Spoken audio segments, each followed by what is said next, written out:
Are the European Union and its common currency facing a crisis? What can and should be done? The EU is planning a new treaty called the European Stability Mechanism, or ESM. A treaty of debt. Members of Parliament all have access to the draft legislation.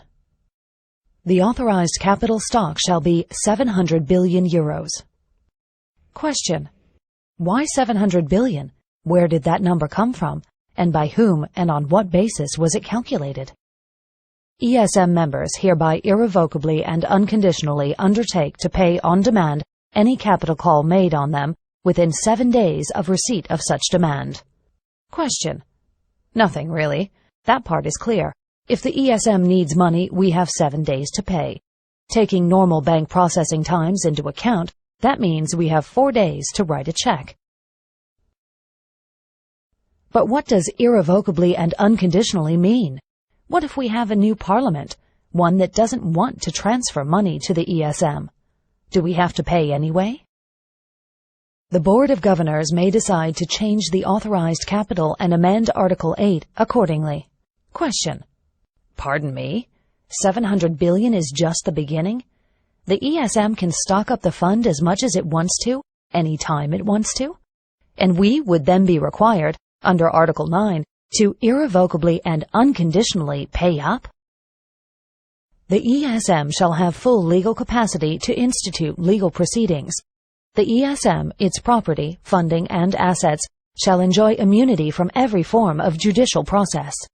Question: so the ESM program can sue us, but we can't challenge it in court? The property, funding, and assets of the ESM shall be immune from search, requisition, confiscation, expropriation, or any other form of seizure, taking, or foreclosure by executive, judicial, administrative, or legislative action.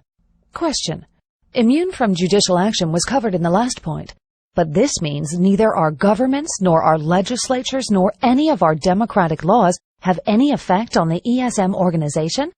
That's a pretty powerful treaty. Governors, alternate governors, directors, alternate directors, the managing director, and staff members shall be immune from legal process with respect to acts performed by them and shall enjoy inviolability in respect to their official papers and documents. Question: so anyone involved in the ESM is off the hook? They can't be held accountable for anything?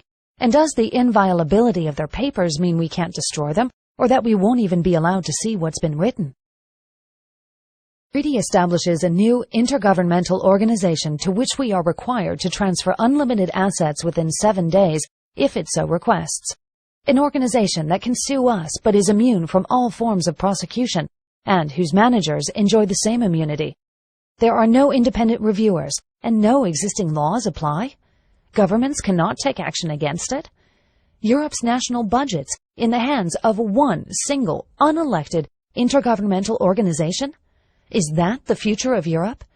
Is that the new EU? A Europe devoid of sovereign democracies? Is that what you want?